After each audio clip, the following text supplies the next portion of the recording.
Welcome to the Covington City Commissioners debate, sponsored by CIVIC. I'm Vicki Pritchard, freelance reporter, formerly with the Sunday Challenger. And I'm Luke Soudan, reporter with the Kentucky Post newspaper. First, we'd like to tell you a little bit about CIVIC, Citizens for Informed Voting in Covington. CIVIC was formed prior to the 2006 primary elections. A group of concerned neighborhood representatives met to discuss issues they felt were important to residents that might not otherwise be addressed by candidates in a public forum. In the past, because of the large number of candidates for City Commission, there was limited opportunity for comprehensive answers at established debates, and the questions were asked by media representatives rather than citizens. During the primaries, each candidate was given the opportunity to answer a number of questions in written form. CIVIC received many positive comments about this process from Covington voters, but it was difficult to disseminate the information to the public in general. Members of CIVIC appreciate the opportunity afforded by TBNK to have questions it feels important answered by candidates on a ward-by-ward basis, since Covington voters have to choose between two candidates in each of the 4 wards. CIVIC would also like to thank candidates running for Covington City Commission for their participation in these debates. The last day to register to vote is October 10th at 4 p.m. Registration can be accepted at the Kenton County Clerk's offices at 2 locations, 303 Court Street in Covington and 5272 Madison Pike in Independence. You're eligible to vote if you're a citizen of the United States, you're 18 years of age, and you're a resident of the county for at least 28 days prior to the election date. If you want to vote by absentee ballot, you can do it by 2 ways. First is by voting machine. This is done only at the Covington location of the Kenton County Clerk's office at 303 Court Street. Voting by machine starts on October 13th and runs through November 6th between the hours of 8:30 to 4 p.m. Monday through Thursday, Fridays from 8:30 to 6 p.m., and Saturdays from 9 a.m. to noon. You can also vote by paper ballot. In order to do this, you must meet one of the following requirements. Due to advanced age, disability, illness, or medical emergency, you're a member of the armed forces, you are a dependent on a member of the armed forces, you are a student attending school outside the country of your voter registration, you temporarily reside outside the state but are eligible to vote in Kentucky, you are incarcerated in jail, or you have been charged but not convicted of a crime. This voting has already started, and the ballots must be received in the clerk's office no later than October 31st, 2006. If you have any questions on voter registration, you can contact the Kenton County Clerk's Voter Registration Office at 859-392-1620, or go on the web to www.kentoncounty.org and click the County Clerk's link. In August 2005, the Covington City Commission changed the way it elects commissioners. The City Commission did not change its form of government in any way. It just changed the manner in which it conducts our election. The city now has a ward system. How does this system work? Covington has been broken down into 4 wards, and 1 commissioner will represent each of the 4 wards. When the time comes to elect commissioners, there will be a primary in the spring and a fall general election. With Covington being a nonpartisan city, it does not matter if a candidate belongs to a political party or not. A candidate represents himself or herself, not a political party. How will this election work? There was a May primary election that narrowed down the selection of commissioners to 2 for each ward. Even though a voter only lives in 1 ward, each voter will make a decision on his or her choice of a commissioner from each of the 4 wards. A voter has 4 votes, 1 for each ward. The 2 candidates who received the most votes in the May primary election advance to the November general election. Like the May primary vote, every voter will make a decision on who he or she likes from each ward. A voter has 4 votes, 1 for each ward. The candidate who receives the most votes in each ward is the winner. If there are no more than 2 people running for commissioners in a ward, there is no need to have a primary election in that ward, making the 1 or 2 candidates advance to be voted for in the November general election. Covington is a city commission, city manager form of government, which means that there are 4 commissioners and a voting mayor. These 5 people are the decision makers for the city. There is already a separate election for the mayor. Since there are 4 commissioners, we are required by law to have 4 wards, 1 for each commissioner. In the city of Covington, commissioners serve 2-year terms. This year, every ward is being contested. Ward A pits incumbent Jerry Stricker against Warner Allen. Ward B, incumbent Alex Edmondson is being challenged by Sherry Karen. Ward C, Mildred Raines faces off against Steve Megerly. And in Ward D, Jerry Bamberger, the incumbent, is being opposed by Tom Shadler. Today we're going to be debating the Covington Commission Ward A, which features Jerry Stricker, the incumbent, versus Warner Allen.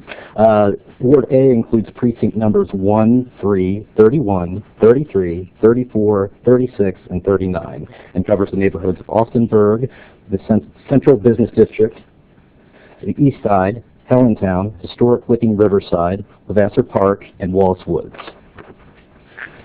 Commissioner Stricker, we'll begin with you. There's been much discussion this past year that the City of Covington has some major financial problems of running the city within budget. How would you get the budget under control? What specific areas would you look to for reductions or increasing revenue to improve the situation? Thank you, Vicki. My name is Gary Stricker, and I am the incumbent commissioner. And I want to thank everybody for watching this show. I want to thank CIVIC. I want to thank my opponent for being here, and especially the listeners at home.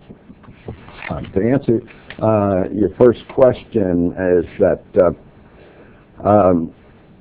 we've had, when this commission took office on January 1st of 2005, we were facing a $1.9 million deficit. We took action immediately, and we reduced that deficit and wound up the balance of the year in a break-even, a balanced budget situation. Now you're asking me what are we going to do in the future? What have you done for me lately is the question. Well, what we're working on very hard is to reduce costs, privatize whenever we can, combine services. We've had discussions with the Kent County Fiscal Court, Ralph Dries, myself, and the mayor. We've been meeting for a year and a half on that subject, and I want to let the voters know that we're very close to an agreement.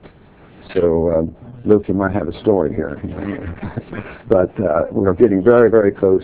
And this agreement, this will save City of Covington alone $5 million over 10 years. So it's not a small deal at all.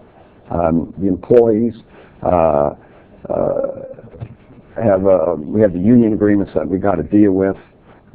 I've not been endorsed with by the unions because I'm a fiscal conservative and looking at the entire city, not just our employees. The employees are important, but we must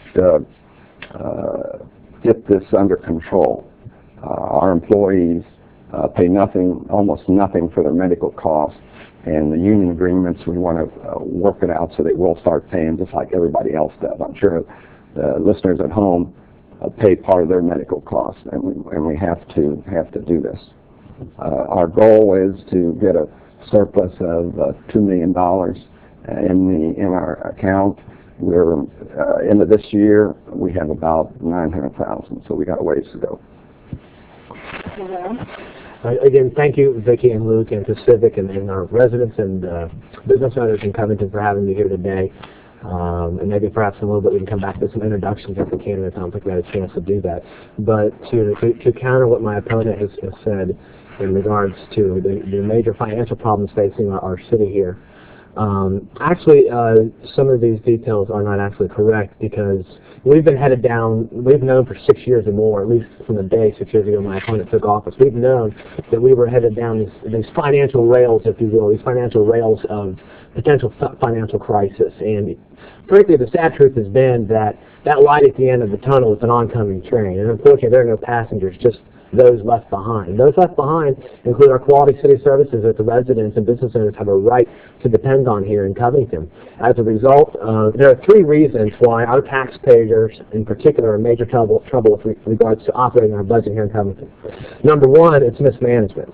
Number 2, it's lack of fiscal responsibility. And 3, it's lack of planning and budgetary forecasting, okay? And what that means is as little as 6 years or more ago, at least since my opponent has taken office, anyone who understands financial planning and budgeting and forecasting knows that when you come in to look at a potential financial crisis, you have to plan and you have got to prepare for the future, for the betterment of city services. That includes police, fire, and city employees, and making sure that they have salaries comparable to others in the region. Unfortunately, because of lack of planning, that hasn't happened, and the taxpayers have to run to take the brunt of all of that mismanagement in Covington. We can do better by involving residents and citizens and business owners in the planning and forecasting of our budgets early in the process so we can future plan for pensions, health care. We've known for 6 to 10 years now that this is going to be a crisis, and now all of a sudden, here it is out in the open, and it's a problem. It could have been prevented, and I'll plan to make sure it's prevented in the future. Mr. Strickland, for your second rebuttal. Okay, I would like to rebut that answer because I was a commissioner in 2000 for 9 months. I replaced one of the commissioners who had to resign, and I served in there, and we had a $2 million surplus, 5%, which was our goal, which was the minimum goal. I left office on January 1st of '01, and I didn't come back until January 1st of '05. During that period of time, we had lots of deficits and problems, and contrary to what my opponent is trying to let people think, I wasn't there during those periods of times when there were deficits and problems. Gentlemen, there is a perception held by many residents that issues of conflict of interest may exist with some of the commissioners concerning the business they do at City Hall. Warner, do you think this perception is an accurate one, and if so, what would you do to change it? Well, again, I do think it's an accurate one, but before I answer the question, I think it's important to point out the reason I'm running for city commissioner here in Covington is because I really believe and know that we can do better in Covington. We can do better in business and community and service. But notice where the community is here. It's the balance. It's the center, the fulcrum on which business and service sits. We have got to focus on balancing the needs of our community with the needs of business and the service part, okay? City Commissioners' job are to provide a service and to be representatives of those who elect us in City Commission. If we come back to the community and put our focus here on the people and the residents and the business owners, we will achieve greatness in Covington, okay? And we cannot achieve greatness in Covington as long as there are conflicts of interest in Covington. The line is drawn on conflicts of interest on commissions and boards. When I'm at the position between, the line is drawn between community representation and personal fortune, when personal fortune impedes upon community representation. We have business owners and residents in Covington who have been denied state and federal grants to help their properties to do better for Covington. They've denied those dollars while city officials awarded themselves or their groups of special interest some money. Now, how is that representation for our taxation? We can do better. We must do better. We will do better in Covington. While it's not illegal for a commissioner to have an involvement in a business or an agency or association, it doesn't avoid the appearance, however, of impropriety or self-interest. I plan to do away with that here in Covington. We can do better by not just breaking the law, but we can hold ourselves to standards higher than the law, holding ourselves to standards of ethics, of responsibility to community, as well as values. You know, lawyers create laws, but it's community to create civic responsibility in Covington. It's time to come back to the table and be mindful of representation in Covington and restoring the balance in our community. I'll see that it's cleaned up. I will guarantee that I will have none of my decisions on commission will be involved, will be made behind closed doors. So we will stop decisions behind closed doors. Mr. Strickland? Thank you. First of all, I'm concerned with Ward 8. I'm certainly a candidate that has no conflict of interest at all. I'm retired. I work full-time for the city of Covington. And it's really nice not to have the endorsements of the unions because that way I can really be free and speak my piece and do what's right for the people of Covington. I don't work for the school board, and in my opinion, that is a conflict of interest. If my opponent gets elected and he continues to be on the school board, he's got a major conflict of interest. Because since I've been a commissioner, we've had to deal with the school board on their financial issues, and he'll have to ask himself, well, my primary job as school board, do I vote this way, or will I work for the city and the people, the taxpayers? That's something he thinks that he'll have to answer. As far as the general question, we have an ethics committee, and if there is a violation perceived or otherwise, you can certainly file a complaint with the ethics committee on this subject. And I agree with my opponent, we can do better.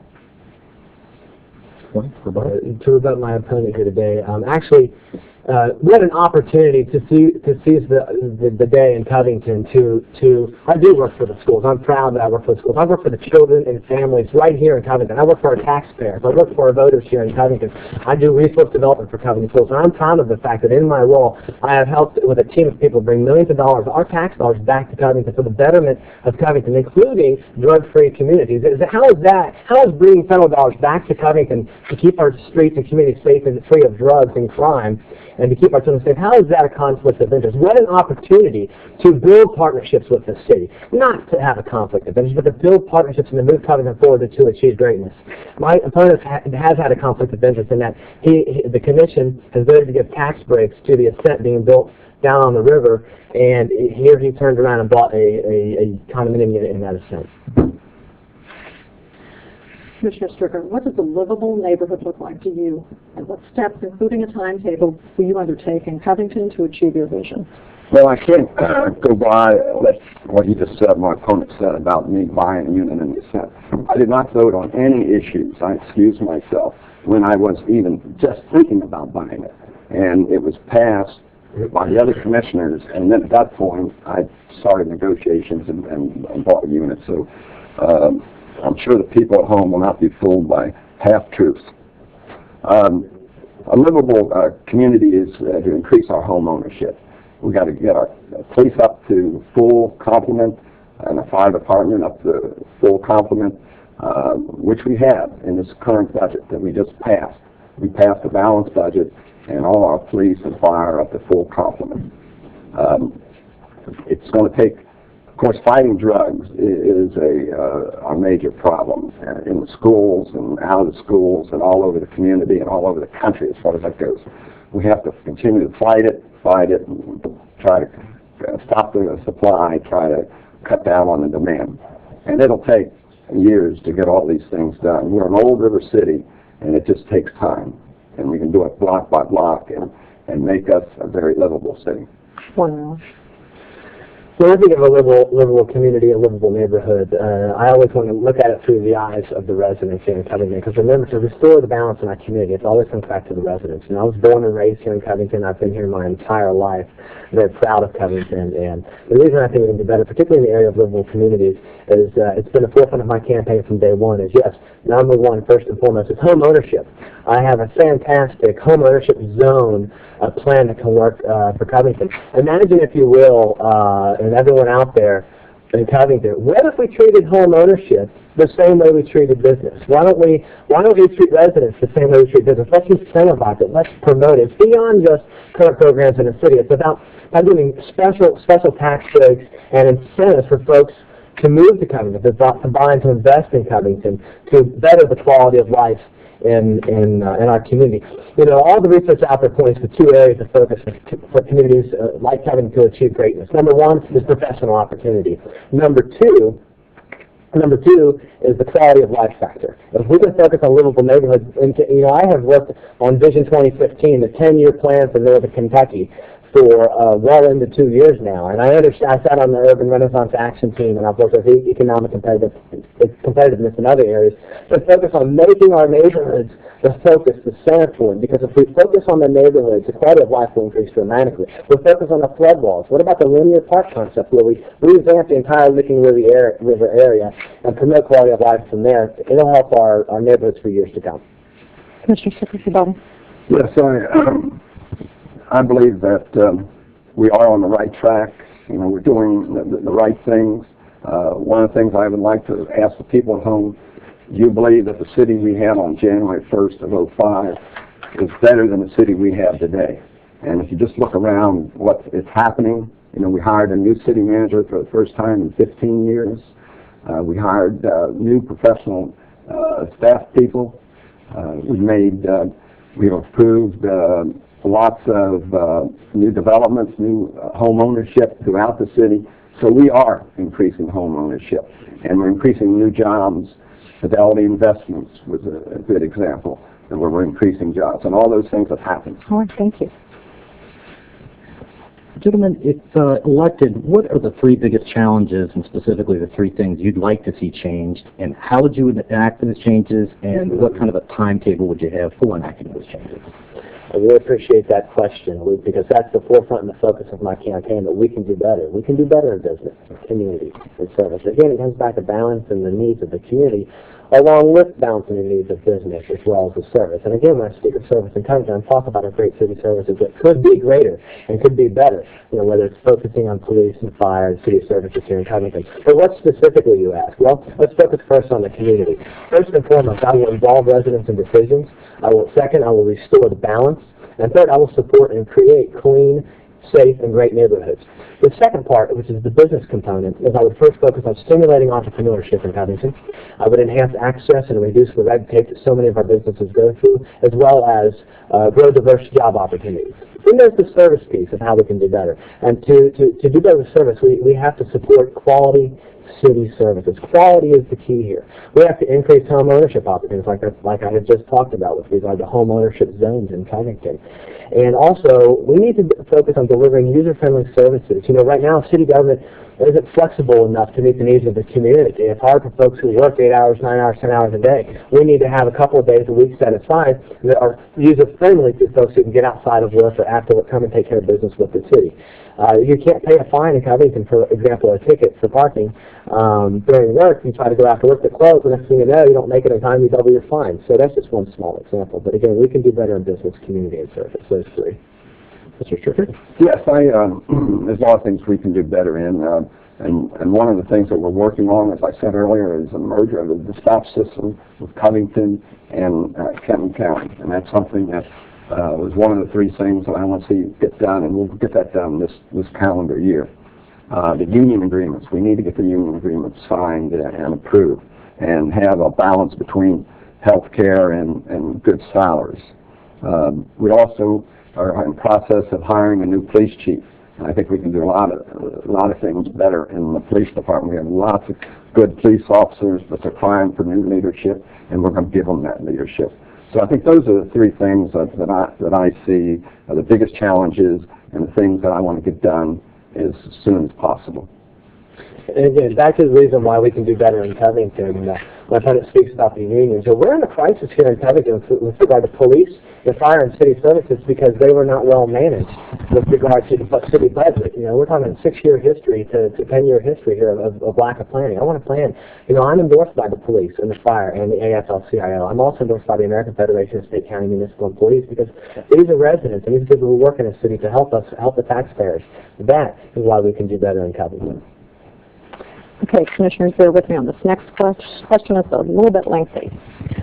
Traffic patterns in Austinburg, Eastside, Wallace Woods, and Vassar Park and Licking Riverside have presented major issues pertaining to safety and quality of life of its residents.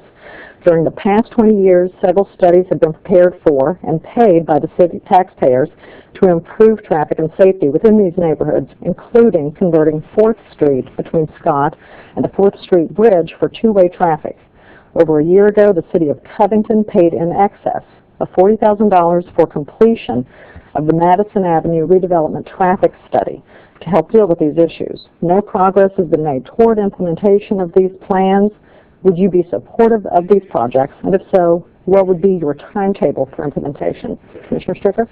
Well, I don't agree with the premise of the question because I personally have been working on it, and the city manager has been working on it, and so have some of the other commissioners have been working on it. There's some of the things that we need to do, such as move the islands one block north where they are now, the two that are in Wallace Woods on Scott and Green. I've talked to Arnold Simpson, our state representative, about getting state funding in the next session for the legislators to do that. We're also, one of the big improvements would be to open up 19th Street to, if you take Scott Street and you want to go out to I-75, that you turn right on 19th Street and been able to go all the way to I-75 up through Highlands rather than go on down to 20th Street. One advantage is doing that, it takes traffic off of going all the way to 20th and Scott Street and coming around. I've met with many of the neighbors of the neighborhoods on these issues, and we will get things done. We're in a budget crisis, but things are looking up. The budget problems happen prior to my election, even though my opponent keeps saying I was involved in those times. I campaigned on a 5-year budget, so you've been reading my old emails, I guess, or old web page, and I finally got the city to agree to do 3-year budgets, and we are working very hard on that. And we're doing projections, we're doing planning. And one thing I want to make perfectly clear is that I alone, or my opponent alone, cannot do anything. You always need 2 votes to get something passed. So I never like to use the word I, it's we. What we can do together. And we can say, as all challengers say, I can do this, I can do that. It doesn't work that way. Life is all about relationships. You've got to have relationships with your fellow commissioners to get things done, so that you can take your ideas and convince them it's a good idea and get 2 more votes. I think it's pretty clear that my opponent does agree with me that we can do better in Covington. That yes, it is about relationships. That's what all this comes down to. That's why the community is the center, the fulcrum, the balance on which I'm running here in Covington. I can remember the days. I was born and raised here in Covington. I walked to school, not in the snow, not 2 ways, both up the hill both ways. But I can remember when all of our streets were 2-way, and our main thoroughfares were 2-way. Scott Street, green up as well. And what a great way to engineer a city, because right now the way these main thoroughfares are set up, they bring traffic through our neighborhoods. That's not okay. That's why we have got to give our fullest attention and devotion to the Madison Corridor redevelopment plan in Covington, so we can take the traffic out of our neighborhoods so that our residents in our neighborhoods can live in peace and quiet and not deal with too much unnecessary traffic, and so the neighborhoods can be safe. So you bring up a point in the question earlier that during the past 20 years, several states have been done. It's more than just studies in Covington. We got to stop having studies. We got to implement. We got to move forward. And we're going to have the support now of the Madison Corridor redevelopment plan. Here, unfortunately, it happened close to the election, but it should have happened much earlier in the process. And I really believe that we're going to move the city forward as long as we, as a commission, and we involve the residents in the decisions to map our streets accordingly for the betterment of neighborhoods, including focusing on 4th Street. Because right now, 4th Street is set up to take people out of Covington, and that's just not okay. Commissioner Speaker. Well, I think what the people have to realize is that you have a choice between youth and experience. I have the experience. I'm in CPA for 45 years. I've served on Airport Board for 11 years. I served on University of Kentucky's Board of Trustees, Athletic Board, and 2 boards in Washington, D.C. that I was appointed by President Clinton to serve on. I bring all these experiences to the table. And when I was elected last time, I was able to start the day after election because I knew the issues, because I've been a commissioner and I'd walked the precincts and I knew what was going on, and I was able to start. And one of the first things we did was hire a new city manager. Gentlemen, many cities within this part of the country provide funding to their neighborhoods. Would you support a specific line item dollar amount from the City of Covington's general operating budget to use by qualifying neighborhood associations on projects within their neighborhoods? And please give reasons why you do or do not support this idea and steps you would take to implement it. Not only do I support this idea, I've been a proponent of this idea from day one, even long before I decided to run for commission, because we all know that for our neighborhoods and our communities to achieve greatness, we have to turn our tax dollars back over the residents and to the neighborhoods. The commissioners don't always know what's best for a specific neighborhood. The folks who've lived in the neighborhoods for 20, 30, 40 years, or even the newcomers, they know what's best for the community. So we need to turn their tax dollars back over to them so they can best decide. And of course, there will be some guidance and support with that. I'm very impressed and glad to see this question today, because I've been saying that from day one. We have to have a line item budget in the budget just for neighborhoods, because ultimately it comes back to the community, the center, the balance in which way we can do better in Covington. And the only way to ensure this is that folks know that they have representation for their taxation, because we put their taxes back into their neighborhoods. That's what it's all about. Mr. Sherfitt? Yes. I'm not just thought about it or talked about it, but I have been working with the city manager on this particular subject. I'm in favor of giving money back to the communities. As a matter of fact, I personally give money back to the community the neighborhood associations. The problem is that we're in a budget crisis, and I don't know if we're in a position to make elective, meaningful amounts to the neighborhoods. You know, sure, we can give them small amounts, but can we really give them meaningful amounts? That's my concern. It all depends on how the budget. We've got a lean year this year and probably next year, and then after that we're going to be getting revenues from a lot of the things that we're doing today, such as the fidelity expansion. So things are looking brighter, and we will be doing better as we get more money. John? Again, this is a complete lack of the Commission's ability to take responsibility for their actions by not focusing on the budget and planning and forecasting years ago. That's why we're faced with this crisis today. And today is living proof that those who suffer are me and you, and the taxpayers and the business owners. We have to pay the cost for those lack of decisions and relationship building, if you will. So we can do better. All right. Gentlemen, Covington has a number of problem properties that owners have little or no concern for how they are maintained or if they are rental, the conduct of the tenants renting these properties. What steps, if any, could you take to help eliminate this problem? Do you feel a need to update city ordinances, or are existing ordinances adequate to address these issues but just need better enforcement? Commissioner Stricker. Well, walking the precincts, this is a major issue and for the people that there's too much rental property. I own my own condo, I own my own home. I've lived in Covington for 22 years. I was born and raised in Newport, and in between I lived in the suburbs, but I wanted to come back to the city, the urban city, and I did that. And the people want these rental properties, these slum landlords going after. Now what we're doing right now, the city is doing right now, is preparing a strong rental property ordinance, which would require license to operate rental properties in the city, require regular inspections of rental property, impose regulations allowing the cities to revoke the license for repeated police calls and nuisances, etc. I've talked to the new code enforcement director about this, and we are moving in the right direction on this because it is a very, very important issue for the people of Covington. Thank you.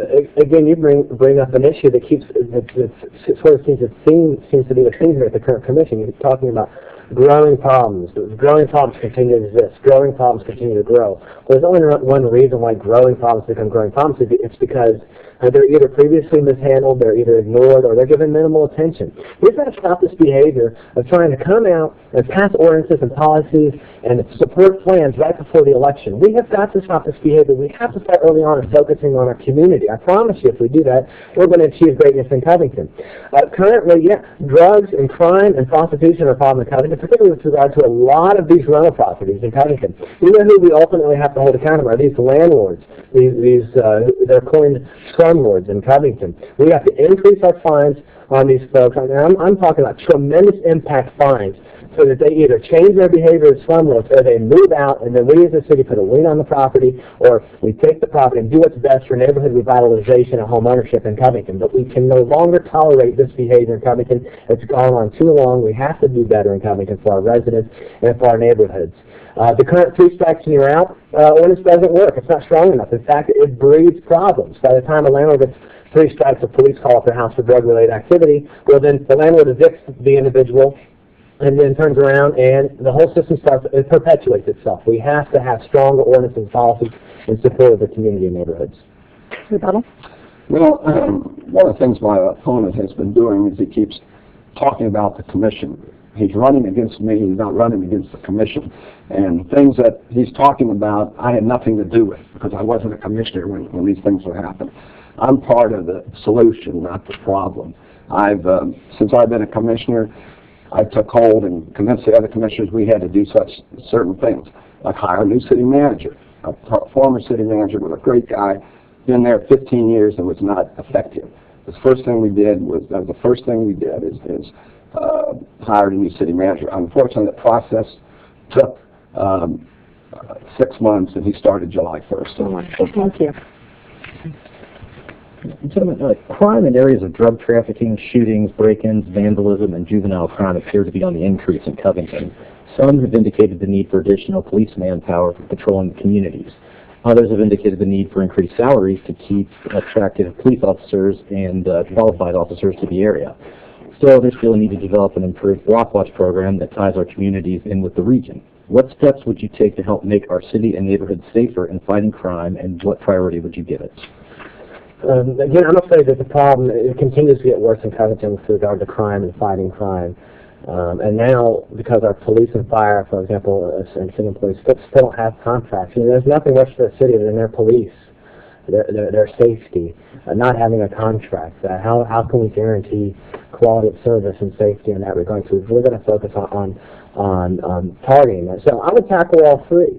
I would most certainly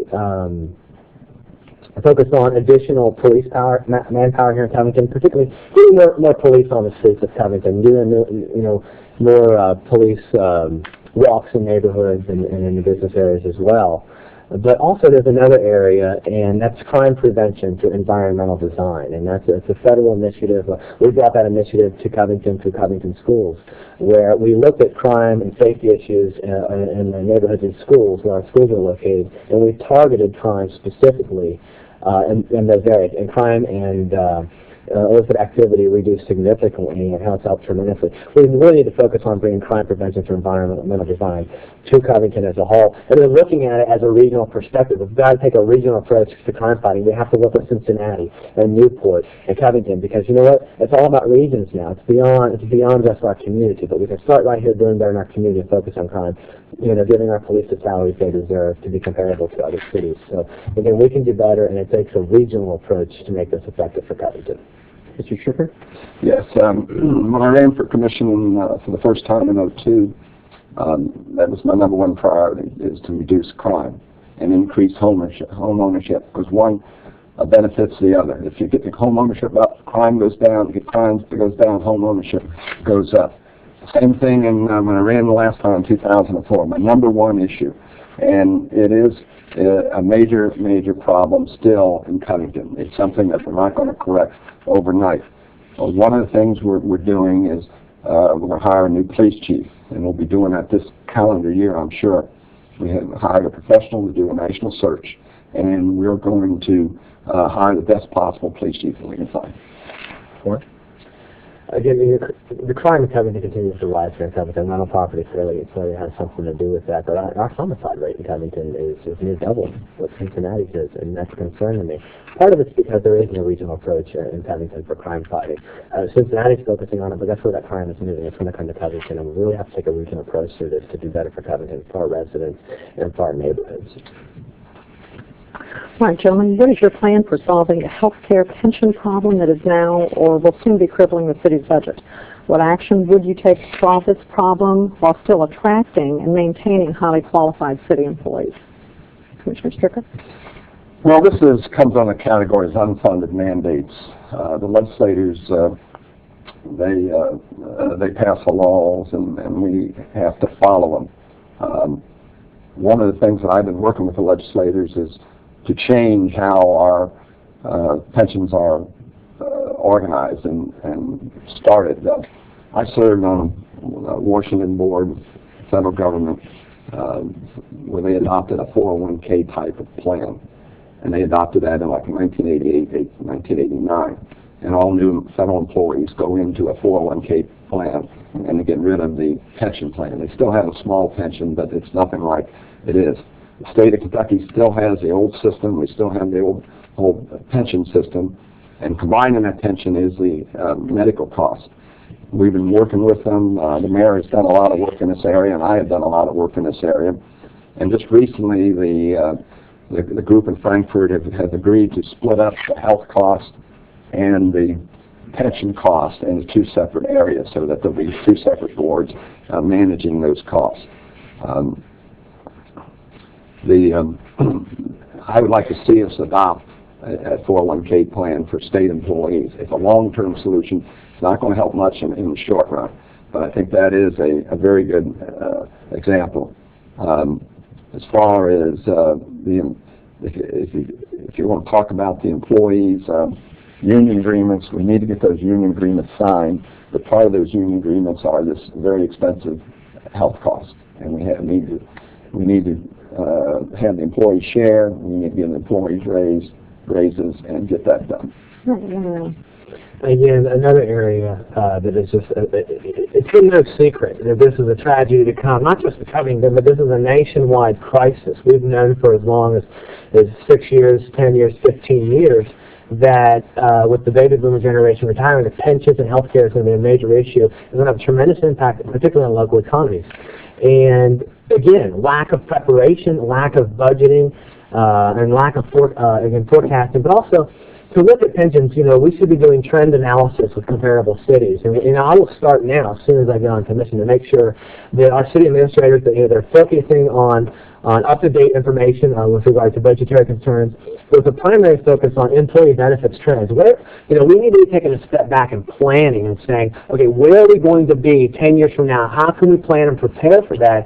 And how can we best involve our city employees in this decision process so that if a tough decision has to be made, they won't be shocked or surprised by the decision, which has currently happened in Covington. All of a sudden, the commission and my opponent decided, we have a budget crisis, don't know how it happened, but you're going to take pay cuts, and you're going to have to look to the person to the right of you. They're not going to have a job in 5 months. Police in 5, you don't have contracts.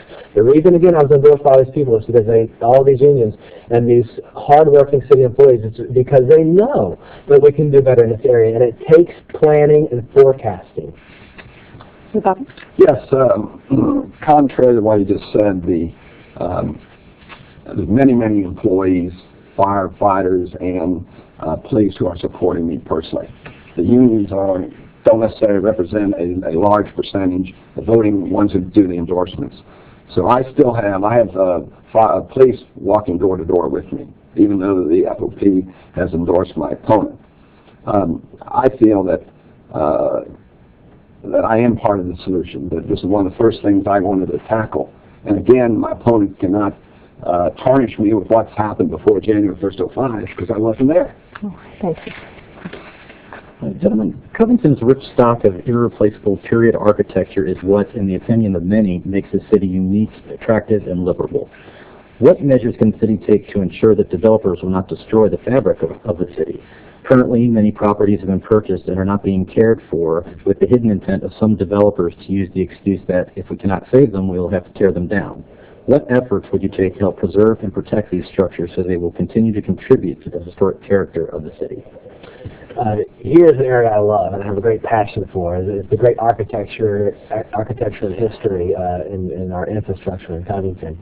We're blessed with a diversity of architecture that represents both past and present in ways that no other city can imagine. We have 16 historic districts here in Covington. I live in a historic district in Ward A, and I'm very proud of that. I grew up as a child. I was adopted as a young boy and grew up learning to work on old houses here in Covington. I'm very proud of that, and I have a great and deep passion as that was instilled in me as a young boy. But what we have to do is we have to provide economic incentives for investors to buy these properties. And we have to make sure these properties are taken care of, not tear them down, not really being torn down. For the sake of economic development and historic preservation, we've got to focus on ways to use these properties to grow economic development in Covington, whether it's residential or it's business use. We have to do better in that area.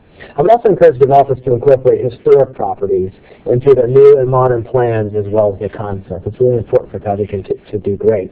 Again, it's not just focusing on one part of Covington.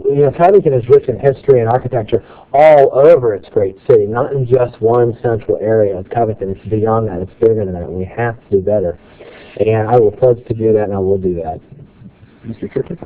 Yes, I worked we had a Licking Riverside house and garden tour this summer, and I worked one of them, and it was amazing. The people who came to see Covington from Lexington, from Dayton, Ohio.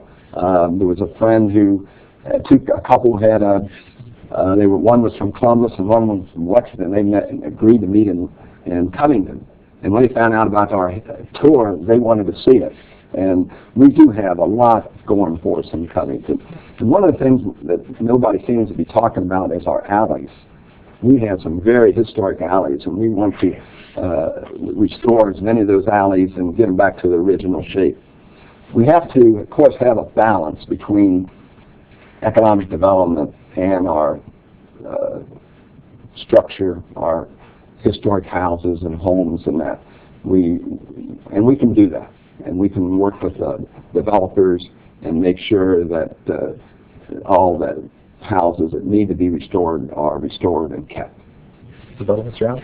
I've always been one of those why not people. Why not? Let's do this. Why not? Let's find a way to do it. And my vision for Covington, beyond home ownership and in the area of preserving our great architecture, let us be actively recruited big folks and big business like let's let Crate and Barrel on Madison Avenue. Why don't we take an Applebee's and put it into one of the wonderful architectural pieces in Covington? How unique of an opportunity than anywhere else in the region to grow economic development in Covington and to build all of our decisions into historic properties.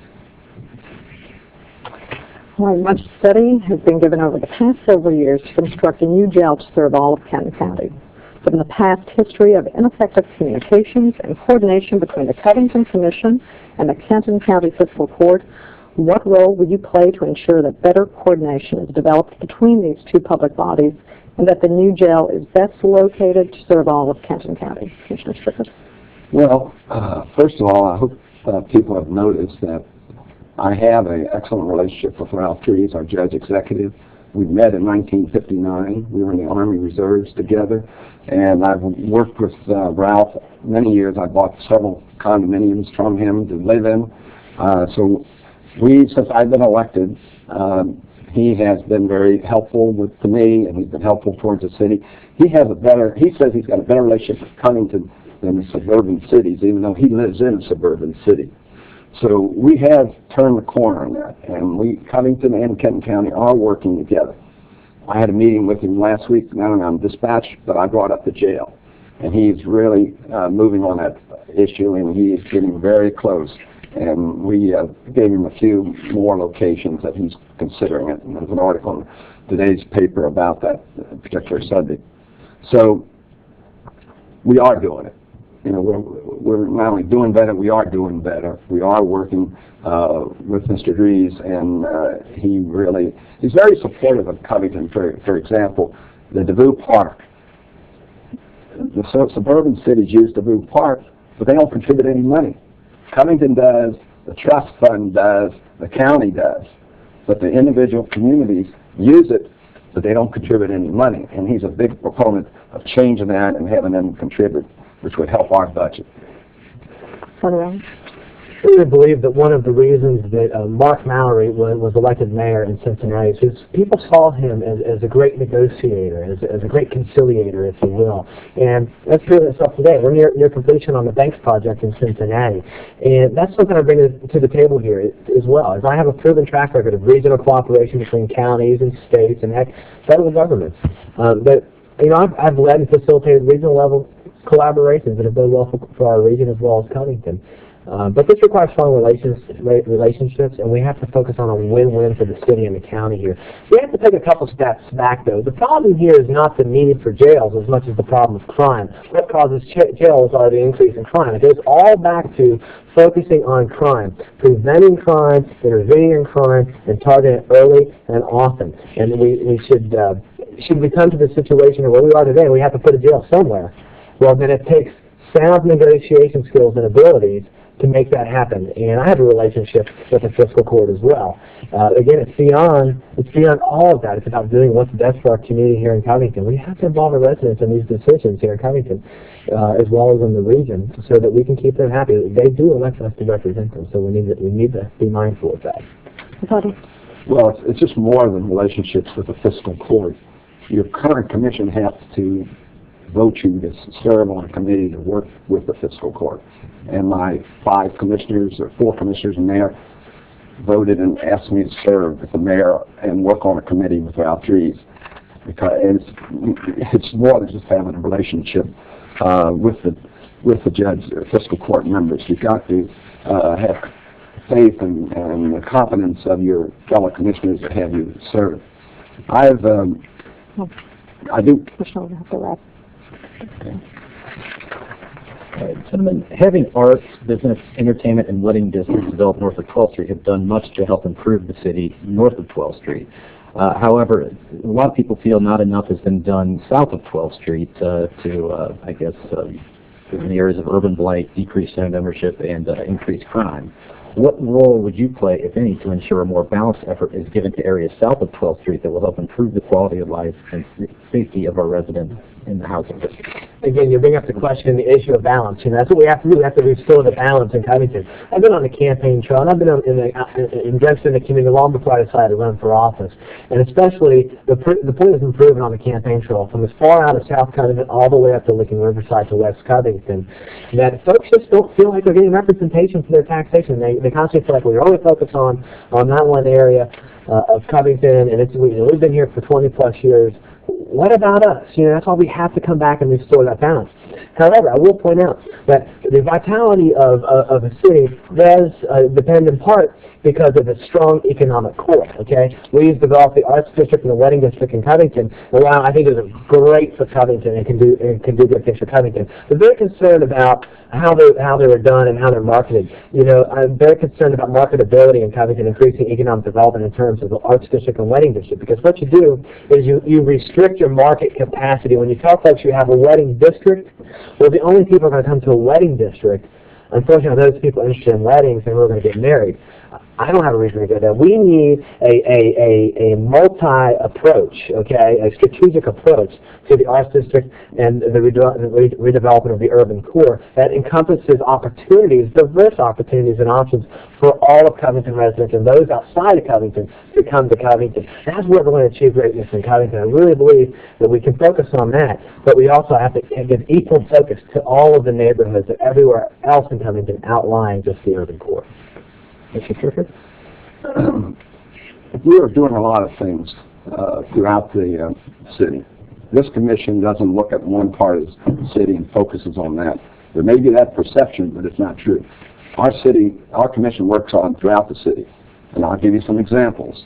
Fidelity Investment, certainly not in the downtown area. We worked on that and got new jobs, 3,000 new jobs coming up in 2008.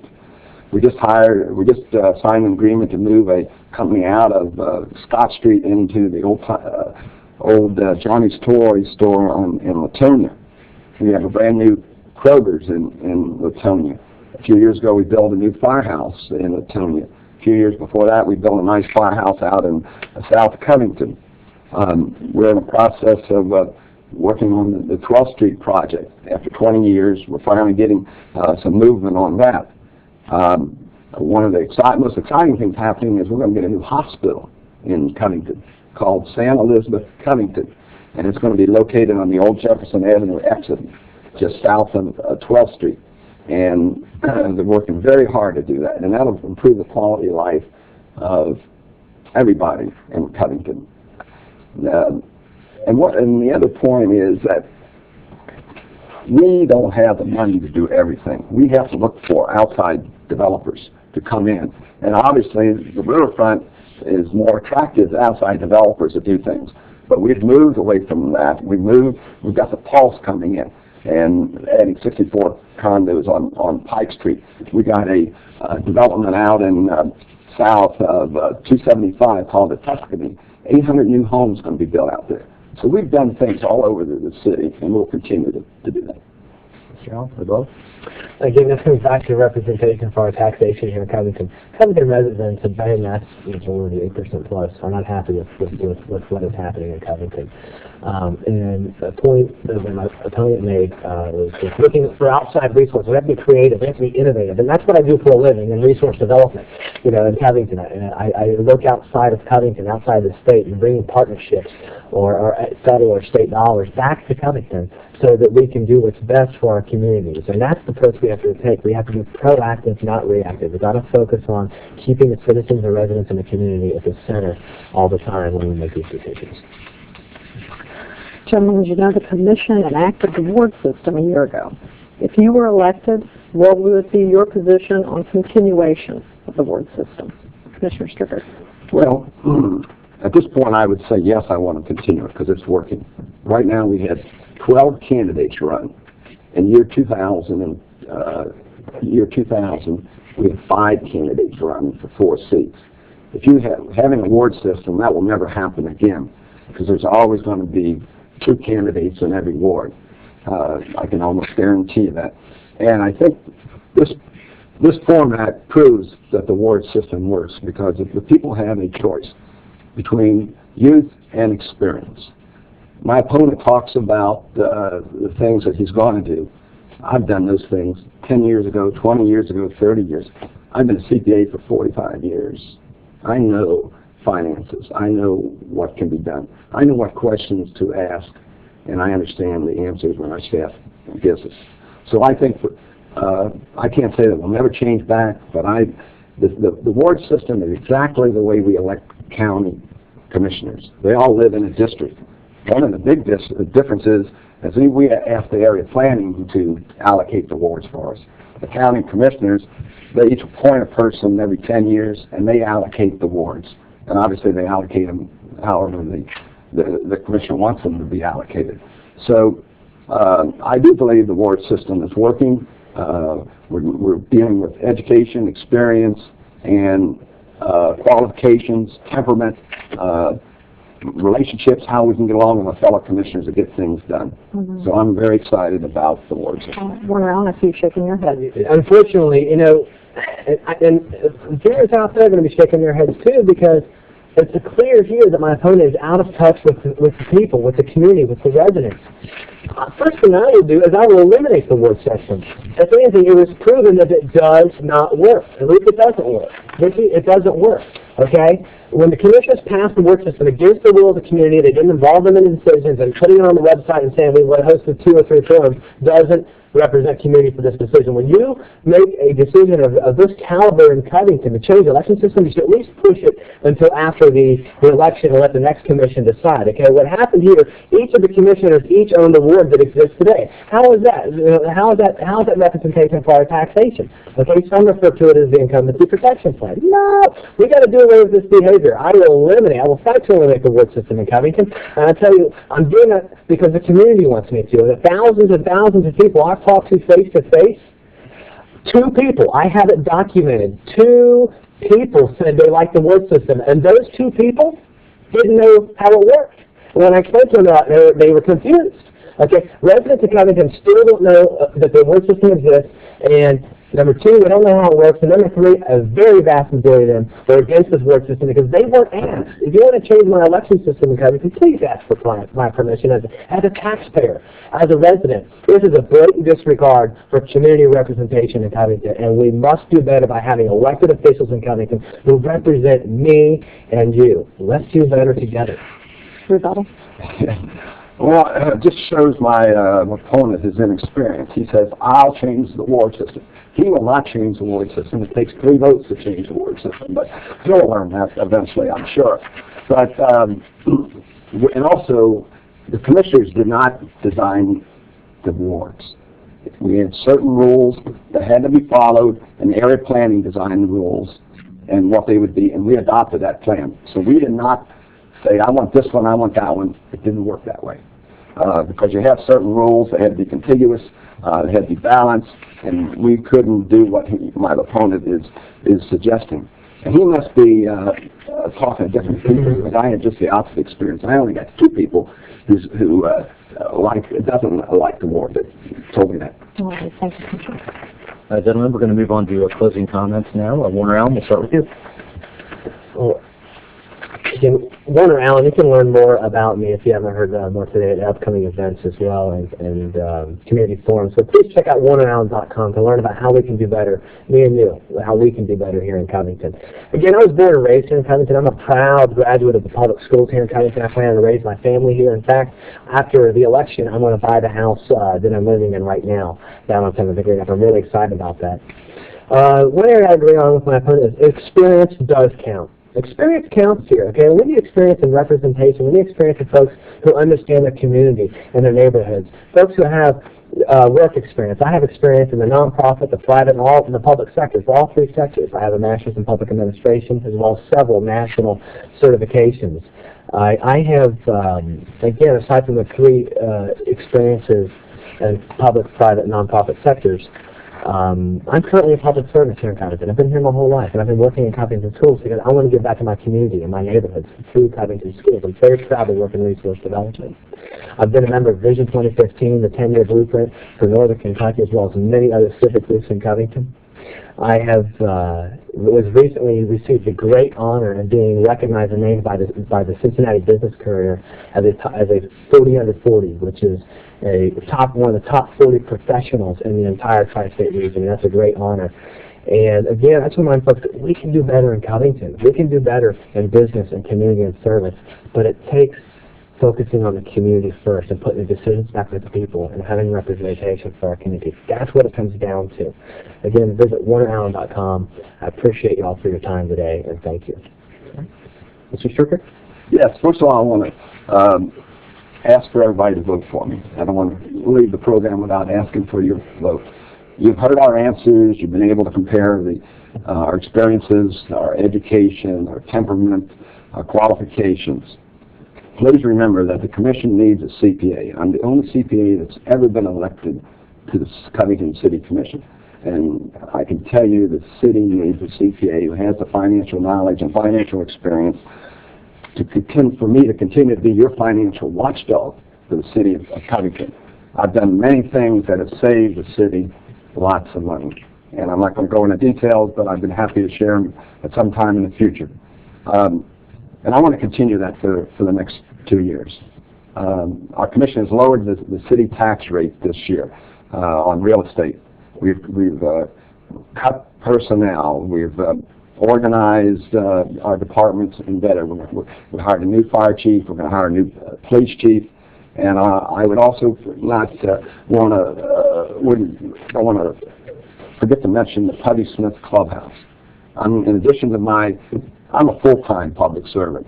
I don't have any other conflicts of interest. I work for the city of Covington only. And one of the things I did is I helped get the Tubby Smith Clubhouse right here in Covington, the first one outside of central Kentucky. And it's a program with at-risk children who can learn about computers, and if they complete the course, they take the computers home. It's a program that changes not only their lives, but their children's lives. And also, if you want to know more about me, visit www.jstricker.com. Thank you very much. Thank you. Thank you. All right, just a quick note, we'd like to take a minute to thank all the people who helped put this event together and bring it into your homes. Thanks to CIVIC for taking the time to organize the candidates, the questions, and these studio shoots, and thanks to the Telecommunications Board of Northern Kentucky, whose staff and television facility has made all this possible. If you're interested in viewing the other debates concerning the Covington Commission boards or any of the local debates and candidate forum, hop on the internet and go to www.tbnk.org and check the program schedule for TGC 15. All future airtimes will be announced at the website. You'll also be able to view the debates on CIVIC's website at www.civicky.org.